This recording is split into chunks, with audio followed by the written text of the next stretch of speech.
Yo, what up everybody, Lawler here, and we're going to be talking about power rankings for the North America region for the top 10 in RLCS. But before we do that, if you guys want to show support, easiest way to do so is give a like on the video, as well as making sure to hit subscribe and turning on notifications so you don't miss out on the best Rocket League news content. As well, if you guys want to support me directly and you're feeling so kind, easiest way to do so is down in the description below. You can find all of the social media links that are on rotation on the bottom left. Go give those a like and follow as well.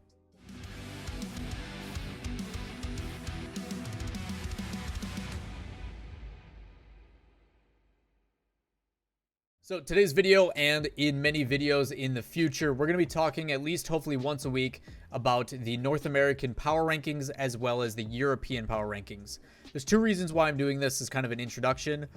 First things first, if you guys haven't seen it, and you guys should be seeing it now if you haven't, ESPN Esports is going to be doing a weekly Rocket League Esports talk show, and the first one will start on Monday. So something exciting to look about is ESPN has always brought in a kind of professional style of broadcast and production with their host Arda, who's a good buddy of mine. But they are going to try to rotate in numerous guests to provide different perspectives about who they think is the top teams in North America. And I think this is a really fun way and goes into my second part about why I'm doing this. I've talked about how difficult it is to kind of stay on track with this new format, who's going to rise to the top, what's going to happen. And that's with a skewed opinion of me being someone who is heavily involved in the scene compared to your casual viewer that just kind of tunes in when they feel like it or watches my videos as updates. So for someone who may not be able to consume all of these best of fives and best of sevens between the grid and the field and everything else that's going on with RLCS X, why not have an easy way once a week to tune in and be like, okay, Energy moves up this spot and they're in this place because of their performances this week.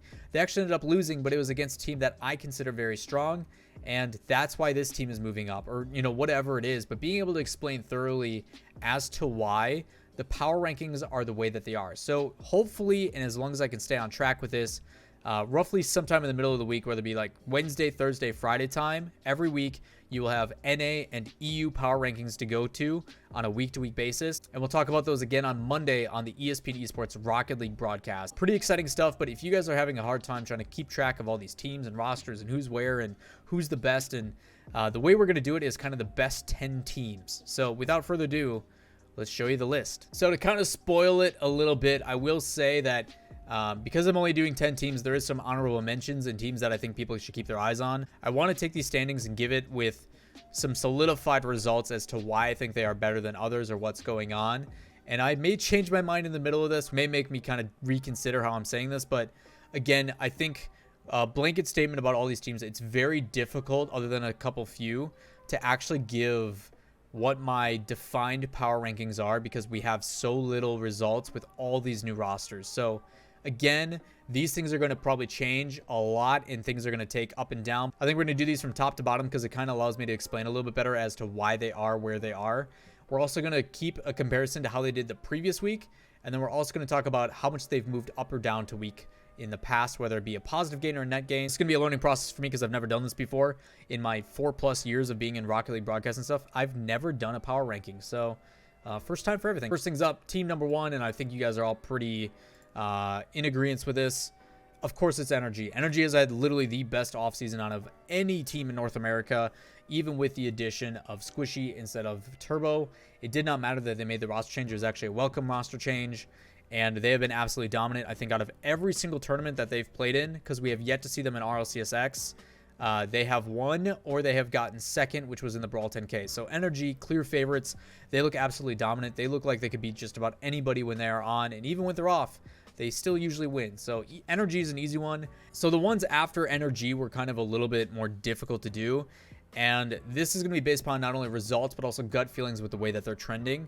Again, this is an opinion thing, and I really hope you guys let me know your own list. So down in the comments below, make sure you guys list and link and tell me your own top 10 and maybe why. I think it's a cool discussion piece that we can kind of do together on a weekly basis. Something that you guys can also come over to twitch.tv/Lawler and discuss with me there as well. I'd love to have you and have this conversation. So next up is actually going to be Rogue, and I know a lot of Rogue fans are going to be happy on this one. Rogue is a team that has been trending better and better as the time progresses, and I think people don't realize how good they are and how quick of a turnaround time it's been. During the offseason, they had to deal with the fact that Turn was on vacation during 2 major tournaments and was not able to compete in either Covert or the Brawl 10K. So the results weren't the best. But since Turtle's been back, Rogue has been in the face of a lot of teams. They're super fast, well respected by teams like NRG, tweeting out how fast they're playing. They've been close, but just haven't quite been there yet. But the fact that they're always in talks of like a top 3, top 4 is part of the reason why I have them where they are. I think they're doing a great job. The next one, and people may not agree with, is actually Space Station Gaming. I think Space Station is a team that's super talented still, but with the new addition of Reddles, they haven't looked like they're fully cohesive yet. It's going to take some time to get there, but I know the potential of this team, and I've still seen them play and perform very well.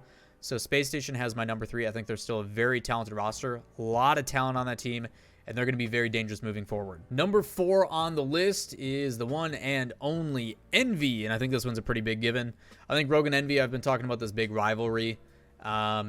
The reason why I don't have Envy higher despite having the Brawl 10K win and everything else is they haven't really recreated that performance. Even though they've been competitive and been in pretty good spots, I do feel like there is moments where they just look flat. I think they're a very talented roster. I think they've got a ton of potential. I just don't know what Envy I am going to get on the day. With that said, people are like, well, how do you put them top 4 then? I still think they perform better than other teams even when they're in those lows. I think Envy is a super talented team, a ton of potential, but we either get a baseline Envy or we get the god tier Envy that can even take on NRG. I just need to see that recreated consistently before I can start bumping you up and giving you the benefit of the doubt. Like, if I was to put Envy against Space Station right now, I'd be like, I don't know. Even though Space Station's been kind of iffy, I still think Space Station has a chance. But if I put them against Rogue or NRG, I'm almost always going to be like, yeah, Rogue or NRG are going to win that. Number 5 on the list is Omelet. And I think a lot of people may be like, Lawler, that is way too high. But realistically speaking, I think this team has proven that they are super talented. Results-wise, off-season results, consistency are what kind of really goes into my big factors of what's doing it. And Omelet has consistently in this offseason done really well. I mean, looking at my other screen, in the Beyond the Summit Summer Shuffle, not the wheeling deal, the one that actually matters, they took 2nd. In Star Circuit number 2 qualifiers, they took 3rd, 4th, losing to Rogue. And then in the most recent qualifier, where a lot of teams were missing, they actually ended up winning. So they're showing that they're better than all this other competition, even with the differences in changes. And when you kind of look at and compare to these other teams below them, it's kind of hard to argue that they could be lower or higher. I still think that, like, when we get into these power rankings, and I'll be doing EU as well later in the week, it's going to be very difficult because we don't have the results. The hardest thing about this list, we haven't seen an RLCS X matches yet. We haven't seen any of these teams compete yet for open qualifiers or closed qualifiers.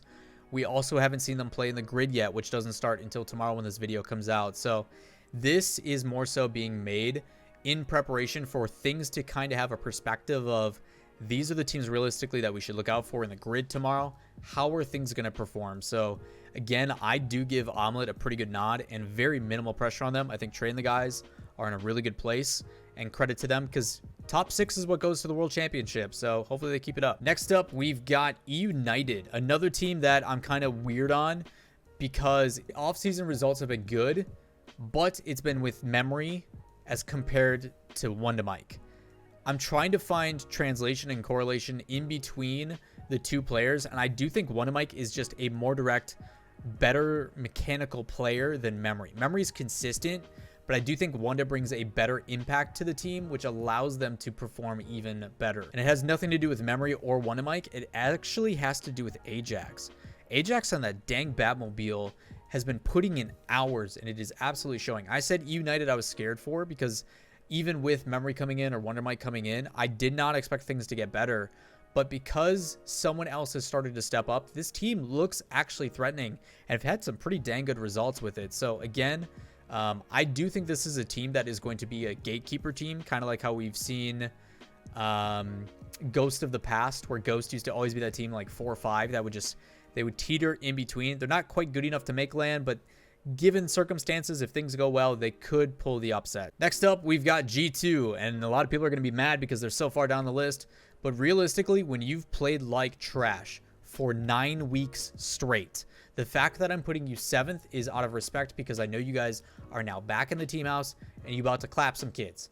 I need to see G2 of the old. I kept arguing where I wanted to put them, but I had to realistically take a step back and be like, okay, I know their potential. I know how strong they can be. I know they go close in series, but ultimately, the last time I checked, they were like 2-9 or 2-7 or something the last time I looked against other notable rosters. They have not done well. Whether it be Covert, Brawl, you name it, the results have not been good. So G2 does take a step down. I do think they're going to come alive during the grid, and I will give a nod there. The grid tomorrow, watch out for G2. They're in the house.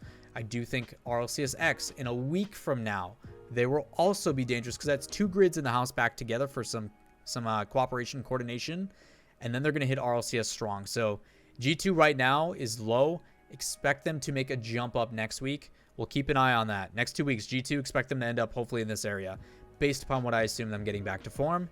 Maybe these other teams continue to find a stride. Who knows? Number 8, this would be a team going to the promotion relegation, is Version 1. This team used to previously be Cloud9. Cloud9 dropped them. They became Rat Enterprises. Squishy went to NRG, and then they ended up picking up literally everybody until they settled with AXB. Version 1, good foundation. This is something I've been saying a lot about them. They have a lot of really good moments. I think Gimmick is starting to play a lot better than he was. Torment's involvement in not being afraid to go for solo plays and flip resets and shots is making them look better, but they just need to find a way to make that consistent. They've been having a really rough time trying to find their footing and really get something going. They need to find something that they can hold on to and continue to build upon, and they do have the ability to pass and make plays and have mechanics, but they need to do it with a full cycle, everybody getting involved. The last time we saw them, AXB was a brand new addition, only a week of practice at most. Hopefully we get to see a different version of Version 1. Ultimately, I do think Version 1 has a lot of potential. I will be casting them all day today when this video comes out in the grid. So if you guys want to come over to Version 1 GG on Twitch, covering their matches, talking their way, they start off against XSET at the very beginning, and then they will play the winner between Envy and Charlotte Phoenix if they end up winning. So pretty good bracket in that group. It should be fun to watch. But yes, Version 1, I do believe has a ton of potential. They could get better. Ultimately, though, I am still a little worried about the chemistry on the team, but it seems like Fireburner's got it under wraps. At number 9, and I'm actually curious on how close your guys' are to this. So again, reminder, put your kind of results and your opinions on this down in the comments. And let me know if you guys are similar to where I was or if you were able to guess along with this. But I've got Pittsburgh Knights, and I'm not talking Pittsburgh Knights that you know. I'm talking about the new Pittsburgh Knights, as in the former Valence roster. This team has been one of the better performing other than Omelet and Plot Twist when it comes to the actual offseason results. I think Valence is a very talented roster, and the fact that they're now exposed to the RLCS consistently against these teams, another team that I think people need to be careful of. If they do not respect this roster, they are going to get overwhelmed. So Pittsburgh Knights, no longer Pittsburgh Knights. The Pittsburgh Knights, you remember, with AJ, Gyro, and Reddles, no more.